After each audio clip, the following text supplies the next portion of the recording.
वंदे पुरुषोत्तमं वंदे पुरुषोत्तमं वंदे पुरुषोत्तमं। परम प्रेममय श्री श्री ठाकुर श्री चरण रे मोर भूमिष्ठ प्रणाम।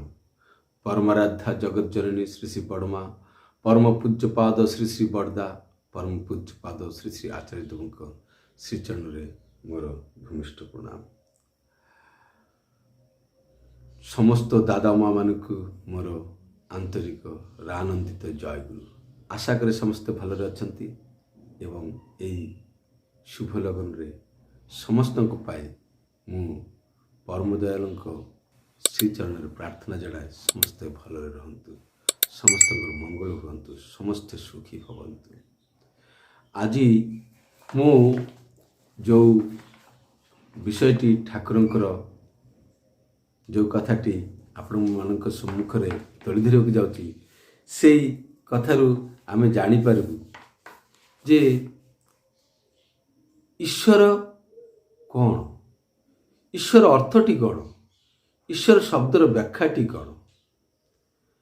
ईश्वर कथा सृष्टि हेबारु जगतर कौन सुविधा है। ईश्वर शब्दटी जदि रही न था मनुष्य आउ कौन कही था। आहरी केते कथा अच्छी। आंभे माने ईश्वर प्रति भक्ति अच्छी, विश्वास करे किंतु ठीक भाव रे फल मिले नहीं। यह किपरि असल रे ईश्वर बोली कौन सी वस्तु अच्छी कि यार कौन सी अस्तित्व अच्छी तो एमती विभिन्न कथा आम मान मन भितर उपजी पारे, उपजी थाई पारे। से विषय परम प्रेममय श्री श्री ठाकुर मोर कौन कही से कथा गुड़ी आपण मान सम्मुख में तोली धरबी। तो आसतु से पाठ को आगे जावा। गोटे अनुरोध, जदि आपण मानू मोर ई परम प्रेममय श्री ठाकुर अमृत बाणी आपण को भल लगे हेले मोर वीडियोटी को, मोर चैनल टी लाइक कमेंट और सब्सक्राइब करी शेयर करी मो सहित जोड़ी रखते। आउ कौटू आपण मैंने देखुंत शुणुंट जदि कमेंट माध्यम जनाती मु निजक धन्य मन करी। आपण मैंने केमती अच्छी केमती लगिला मोर वीडियोटी जदि जानती मत बहुत भल लगी था। आउ परवर्ती वीडियो को आपण मानकर उपयोगी समस्त उपयोगी आवश्यक कथा गुड़ी जमी आपण सम्मुख में आनी पारे सहायक होता, उत्साह पाई था। तो करतु ठीक अच्छे। एथर आसवा ईश्वर। ईश्वर शब्दर अर्थ कौन? ईश्वर शब्दर अर्थ बा व्याख्या करने को जाए कही ईश धातु माने आधिपत्य। आधिपत्य मध्य अच्छी पा आउ धा, धारण और पालन। To uphold to nurture, to uphold to nurture धारण करिबा एवं पालन करिबा। यह मध्य ही है ईश्वरत्व। हेले ईश्वर शब्द, ईश्वरत्व कौन? यही धारण जी धरी रखी पारे आमको रक्षा करती एवं वर्धन करती, पालन करती, अर्थात बढ़े वर्धन आड़क नहीं जाती। तो ताहा मध्य ही जहाँ भितर ये धारण और पालन क्षमता अच्छी ताहा भितर ही ईश्वरत्व अच्छी। ईश्वर थांतु बा न थांतु ये टिकक तुमर थिले ही हैला। को टिकक थिले हैला? धारण और पालन। आधिपत्य माने धारण पालन। ताहले ईश्वर माने जीए धारण पालन करती। हेले ईश्वर शब्दर अर्थटी कौन? ईश्वर अर्थ कौन? जीए धारण पालन करती नहीं कि ईश्वर कथार सृष्टिटा हेबारु जगतर कौन सुविधा है, कौन लाभ है? पंचानन भाई कथाटी परम प्रेम श्री ठाकुर पचारि गॉड अर्थात ईश्वर कथाटी सृष्टि करी जगतर की सुविधा है? ଶ୍ରୀ ଠାକୁର କହନ୍ତି ଗୋଟିଏ ଗୋଲ ଠିକ୍ ହେଲା, ଗୋଲ ଅର୍ଥାତ୍ ଏମ୍ ଆମ୍ବିସନ୍, ଗୋଲ ଠିକ୍ ହେଲା, ନହେଲେ ମଣିଷ ଆହୁରି କ'ଣ କ'ଣ କରିଥାନ୍ତେ କି, ଯେ ଈଶ୍ୱରଙ୍କୁ ପାଇବାର ଅଛି, ଈଶ୍ୱର ପ୍ରାପ୍ତି। ହେଲେ ଈଶ୍ୱରଙ୍କୁ ପାଇବା, ଈଶ୍ୱର କଥାର ଅର୍ଥ ହେଲା ଧାରଣ ପାଳନ, ଯିଏ କରନ୍ତି ସେ ଈଶ୍ୱର, ହେଲେ ଧାରଣ ପାଳନକୁ ପାଇବ। ଆଉ ତାହା ହିଁ ହେଉଛି ଧର୍ମର ମୂଳ କଥା।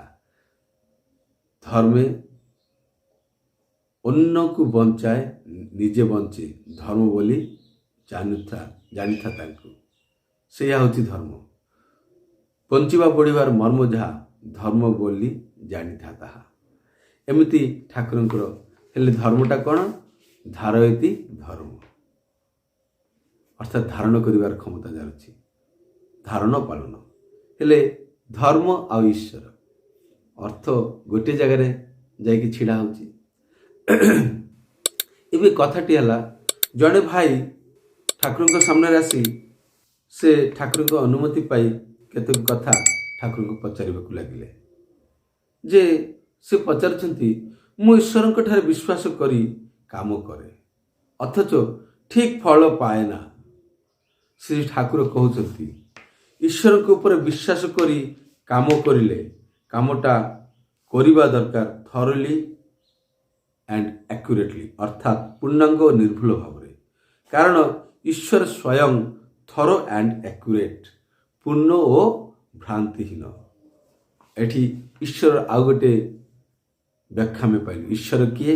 ଯିଏ ପୂର୍ଣ୍ଣ, ସମ୍ପୂର୍ଣ୍ଣ, ସେ ସ୍ୱୟଂ ସମ୍ପୂର୍ଣ୍ଣ ଏବଂ ଭ୍ରାନ୍ତିହୀନ, ନିର୍ଭୁଲ, ଥରୋ ଆଣ୍ଡ ଆକ୍ୟୁରେଟ୍ ମ୍ୟାନ୍। ତ ଈଶ୍ୱରଙ୍କ ଉପରେ ବିଶ୍ୱାସ କରି କାମ କରିଲେ କାମଟା କରିବା ଦରକାର କିପରି? ଈଶ୍ୱରଙ୍କ ଉପରେ ବିଶ୍ୱାସ ରଖିଲେ ଆମର କାମଟା କିପରି କରିବା ଦରକାର, କିପରି ହେବା ଉଚିତ? ଥରୋଲି ଆଣ୍ଡ ଆକ୍ୟୁରେଟଲି, ପୂର୍ଣ୍ଣାଙ୍ଗ ନିର୍ଭୁଲ ଭାବରେ ହେବା ଦରକାର, ଠିକ୍ ଭାବରେ କରିବାର ଅଛି। ପୁଣି ପ୍ରଶ୍ନ କଲେ, ମୁଁ ତ ମନେ କରେ ଆକ୍ୟୁରେଟଲି କାମ କରୁଅଛି, ମୁଁ ତ ଭାବେ ମୁଁ ଆକ୍ୟୁରେଟଲି କାମ କରୁଛି, ନିର୍ଭୁଲ ଭାବରେ କରୁଛି। ଶ୍ରୀ ଠାକୁର, ଏହା ତ ମ୍ୟାଥମେଟିକ୍ ଭଳି, ଅଙ୍କ ଭଳିଆ, ଗଣିତ ଭଳିଆ, ଆକ୍ୟୁରେଟଲି କରିଲେ ଫଳ ମିଳିବ ହିଁ। ଦେଖନ୍ତୁ, ଶ୍ରୀ ଠାକୁର ଗ୍ୟାରେଣ୍ଟି ଦେଇକି କହୁଛନ୍ତି, ଯଦି ଆମେ ଥରୋଲି ଏବଂ ଆକ୍ୟୁରେଟଲି କରେ ଫଳ ମିଳିବ ହିଁ। କାରଣ ଏହା ହେଉଛି ଗଣିତ ଭଳିଆ, ଏଇଟା କଲେ ସେଇଟା ହେବାଟା ନିଶ୍ଚିତ। ଅର୍ଥାତ୍ କର୍ମ କଲେ ଫଳ ମିଳିବ ହିଁ ମିଳିବ, କର୍ମଟା ଯଦି ଆମେ ଠିକ୍ ଭାବରେ କରୁ। କାମ କରିବାକୁ ହେଲେ ପ୍ରଥମେ ଭୁଲ ହୁଏ, ତାପରେ କରି ହିଁ ଠିକ୍ ହୋଇଯାଏ, ଫଳ ବି ମିଳିଯାଏ। ଏଇ କଥାଟି ଠାକୁର କହିଛନ୍ତି ଯେ କାମ ଯଦି ଆମେ କଲାବେଳକୁ ବିଭିନ୍ନ ପ୍ରକାର ଭୁଲ ଭ୍ରାନ୍ତି ହେଇପାରେ, ଏଇଟା ସ୍ୱାଭାବିକ। କିନ୍ତୁ କରୁ ପୁଣି ସମ୍ପୂର୍ଣ୍ଣତା, ପ୍ରାକ୍ଟିସ୍ ମେକ୍ସ ପରଫେକ୍ଟ। ପ୍ରାକ୍ଟିସ୍ କରିବାର ଅଭ୍ୟାସରୁ ଆମେ ସମ୍ପୂର୍ଣ୍ଣ ନିର୍ଭୁଲ ହେଇପାରିବୁ ଏବଂ ଫଳଟି ମିଳିବ। ପ୍ରଶ୍ନ ଆସୁଛି, କାମ କରି ଫଳ ନ ପାଇଲେ ବିଶ୍ୱାସ ରହେ ନା। କାମ କରିକି ଯଦି ଆମେ ଫଳ ନ ପାଉ, ବିଶ୍ୱାସ ରହେ ନା। ଠାକୁର କହୁଛନ୍ତି, ଈଶ୍ୱରଙ୍କ ଉପରେ ମୋର ବିଶ୍ୱାସ ଥାଉ ବା ନଥାଉ, ସେଥିରେ ଈଶ୍ୱରଙ୍କର କିଛି ଯାଏ ଆସେ ନା। ବିଶ୍ୱାସ ରହିଲେ ମୋର ହିଁ ଲାଭ। ଆଉ ବିଶ୍ୱାସ ମାନେ ଗୋଟେ ଇଣ୍ଡୋଲେଣ୍ଟ କନଭିକ୍ସନ୍ ନୁହେଁ, ଅର୍ଥାତ୍ ଅଳସ ପ୍ରତ୍ୟୟ ନୁହେଁ, ବରଂ ଆକ୍ଟିଭ ଏନର୍ଜେଟିକ୍ ଭଲ୍ୟୁସନ୍, ଅର୍ଥ ସକ୍ରିୟ ଉଦ୍ୟମୀ ଇଚ୍ଛାଶକ୍ତି, ସକ୍ରିୟ ଉଦ୍ୟମୀ ଇଚ୍ଛାଶକ୍ତି, ଆକ୍ଟିଭ ଏନର୍ଜେଟିକ୍ ଭଲ୍ୟୁସନ୍। এই ଭଲ୍ୟୁସନ୍ ମାନେ କ'ଣ? ଇଚ୍ଛାଶକ୍ତି। ହେଲେ ଏହାର ଅର୍ଥ କ'ଣ? ସକ୍ରିୟ ଉଦ୍ୟମୀ ହେଇଥିବାରୁ, ଉଦ୍ୟମତାର ସହିତ ଆମର ଇଚ୍ଛାଶକ୍ତି ଥିବାର ଅଛି। ସେ ଇଚ୍ଛାଶକ୍ତି ଆମର ଯେମିତି ନରମ ନ ପଡ଼େ, ଦୁର୍ବଳ ହୋଇନଯାଏ, ତାହା ଯେପରି କ୍ରମାଗତ ଭାବରେ ଉତ୍ତରୋତ୍ତର ବଢ଼ି ଚାଲୁଥାଏ, ସେଇଟା ହେଉଛି ସକ୍ରିୟ ଉଦ୍ୟମ। ମାନେ କରିବା ଇଚ୍ଛା ଶକ୍ତି ଅଛି ଏବଂ ସେଇଟା ସକ୍ରିୟ ଭାବରେ ଉଦ୍ୟମର ସହିତ କରି ଚାଲିବା। ତ ଶ୍ରୀ ଠାକୁର କହୁଛନ୍ତି ଯେ ବିଶ୍ୱାସ ମାନେ ଗୋଟିଏ ଇଣ୍ଡୋଲେଣ୍ଟ କନଭିକ୍ସନ ନୁହଁ, ଅଳସ ପ୍ରତ୍ୟୟ ନୁହଁ, ଅଳସୁଆମୀ ନୁହଁ। ବିଶ୍ୱାସ କରିବାର ଅର୍ଥ ଅଳସୁଆମୀ ନୁହଁ। ପ୍ରଶ୍ନ ଆସୁଛି, ମୁଁ ବିଶ୍ୱାସ କରେ ଈଶ୍ୱର ଜଣେ ଅଛନ୍ତି। ଶ୍ରୀ ଠାକୁର ଫେଥ୍, ଫେଥ୍ ମାନେ ବିଶ୍ୱାସ, ବିଶ୍ୱାସ ସଙ୍ଗେ ହିଁ ଲଭ୍, ବିଶ୍ୱାସ ସଙ୍ଗେ ହିଁ ଅଛି ଲଭ୍ ଅର୍ଥାତ୍ ଭଲ ପାଇବା। ତାକୁ ଯଦି ମୁଁ ଭଲ ହିଁ ପାଏ, ତାହେଲେ ଭଲ ପାଇଲେ ଯେପରି ଭାବେ ଚଳିବା ଦରକାର ତାହା ମୁଁ ଚଳିବି ହିଁ। ଭଲ ପାଇଲେ ଯେପରି ଚଳିବା ଦରକାର ସେପରି ତ ଚଳିବି ହିଁ। ତାଙ୍କର ପ୍ରୀତିକର କର୍ମ ମଧ୍ୟ କରିବି। ଆଉ ଈଶ୍ୱରଙ୍କୁ ଭଲ ପାଇବାକୁ ଗଲେ ହିଁ ଈଶ୍ୱରଙ୍କୁ ଭଲ ପାଇବା ଦରକାର, ଇଷ୍ଟଙ୍କୁ ଭଲ ପାଇବା ଦରକାର। ଈଶ୍ୱରଙ୍କୁ ଭଲ ପାଇବାକୁ ଗଲେ ଇଷ୍ଟଙ୍କୁ ଭଲ ପାଇବା ଦରକାର। ଏଇ ଇଷ୍ଟ କିଏ? କାରଣ ଈଶ୍ୱରଙ୍କୁ ତ ଆମେମାନେ ଚିହ୍ନୁ ନା। ଈଶ୍ୱର ମୂର୍ତ୍ତ ହୁଅନ୍ତି ସେଇ ଇଷ୍ଟ ଯିଏ, ଆଚାର୍ଯ୍ୟ ଯିଏ, ତାଙ୍କ ମଧ୍ୟ ଦେଇ। ଆଚାର୍ଯ୍ୟ ଯିଏ, ଇଷ୍ଟ ଯିଏ, ଅର୍ଥାତ୍ ତାଙ୍କ ଭିତରେ ହିଁ ଈଶ୍ୱର ମୂର୍ତ୍ତ ହୁଅନ୍ତି। ଈଶ୍ୱର ହେଉଛନ୍ତି এই ଆଚାର୍ଯ୍ୟ ଏବଂ ଇଷ୍ଟ ହେଉଛନ୍ତି ତାଙ୍କର ମୂର୍ତ୍ତ ପ୍ରତୀକ। ଏବେ କଥା ଆସୁଛି ଈଶ୍ୱର ଅଛନ୍ତି ତ? ଏଇ ଯେଉଁ କଥାଟି ଥିଲା ଆମର, ଭଗବାନ ଅଛନ୍ତି କି ନା, ତାଙ୍କର ସ୍ୱରୂପ କ'ଣ? ଏଇ କଥାଟି ଯେତେବେଳେ ପଚାରିଲେ ଅଧ୍ୟାପକ ଦତ୍ତ, ସେତେବେଳେ ଶ୍ରୀ ଠାକୁର କହୁଛନ୍ତି ଭଗବାନ ମାନେ ଭଜମାନ, ଯିଏ ଭଜନ କରନ୍ତି ସିଏ ହିଁ ଭଗବାନ। ସିଏ ହିଁ ମଣିଷକୁ ସେବା କରନ୍ତି, ଭଲ ପାଆନ୍ତି। ଅବଶ୍ୟ ଯେଉଁମାନେ ଚାକିରି କରନ୍ତି ସେମାନେ ବି ସେବା କରନ୍ତି, ଭଲ ପାଆନ୍ତି।